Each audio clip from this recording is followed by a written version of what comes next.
Well, this week in science, we find out that you barely need a brain to play the 70s game of Pong. It's true. Researchers say they have created a mini brain in a petri dish that has successfully played Pong, albeit not very well. So what does this mean for the future of AI? Let's bring in Dan Riskin, CTV science and technology specialist. He had me at Pong. Can you explain how this dish brain works? Yeah, I have you at Pong, you have me at Dish Brain. So this is like the perfect mix of, this just blows my mind. This is one of the neatest things I've ever covered. What they've done is they've taken a bunch of neurons, some from mice, some from human stem cells. They've grown them in a dish. The neurons have naturally made a network out of each other. It's just 800,000 of them or so in the dish, which is many fewer than you have in your head. But once they've this network established, they started feeding it information from the Pong video game and giving it the opportunity to send information back to the video game as controllers, left and right.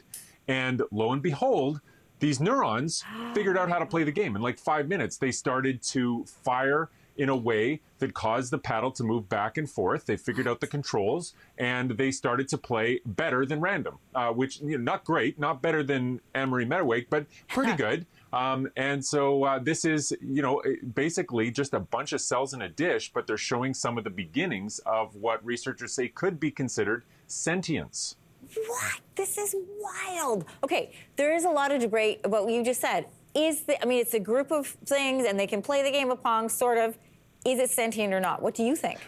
Right. Well, this is the question, right? A neuron is just a thing that fires, right? Sometimes it gets a signal from somewhere and then it fires. Sometimes it fires on its own, whatever. That's just a cell. But when you put a bunch of them together, you get a network, and that network has these emergent properties. And when you put enough of them together, the emergent property is you and your way of thinking and your culture and all the different things that your brain does, which is just crazy to think about. There's really, you think about a soul, but really what's happening is just network parameters of a bunch of cells that are firing together. And so here you've got a bunch of cells in a network, and they are interacting with their environment, and they're changing the environment in a way to make it feel better. I don't know. It's making choices, right? It's deciding that it wants to win the game. And the fact that it does that suggests that there's something going on there that is the beginning of what goes on in here. And that connection is just crazy to me. It's like the Borg. They've all figured out if they work together, they can make something happen. It's wild. Right.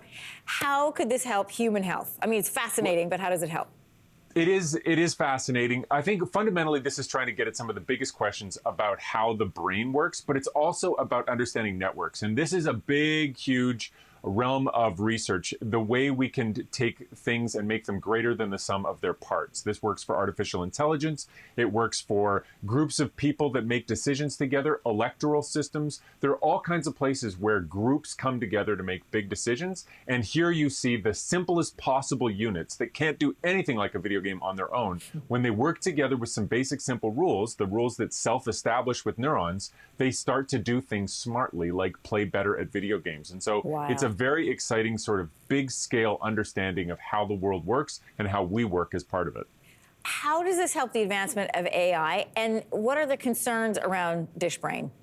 Well, I think one of the big concerns is, if this is sentient, then are we being ethical, right? Are you creating something and then causing it harm? Or are you creating suffering? Can this thing feel suffering? And if not this, then what? If you push this technology farther along, say you go from 800,000 cells in a petri dish to 86 billion cells somehow, that's the number of neurons we have in our heads. And so if you were able to create a lab brain and start having it interact with, say, a virtual environment, would you be creating life? Would you be creating a sentient being? And then do you have an ethical obligation to treat that being in a certain way? And so it opens up a huge can of worms about what we can do with technology. But it's just a really exciting advent, and and what's great about it is that everybody has played Pong, or at least has an idea of how the game works. And so what's great about this demonstration is that everybody gets what this brain is doing and what makes it special, because you've played Pong. Yeah, of course I've played Pong. But you know what I wonder about this is, if a kid came to you and was like, what I want to do for a science experiment? I want to make a bunch of things in a petri dish, play Pong. We'd think it was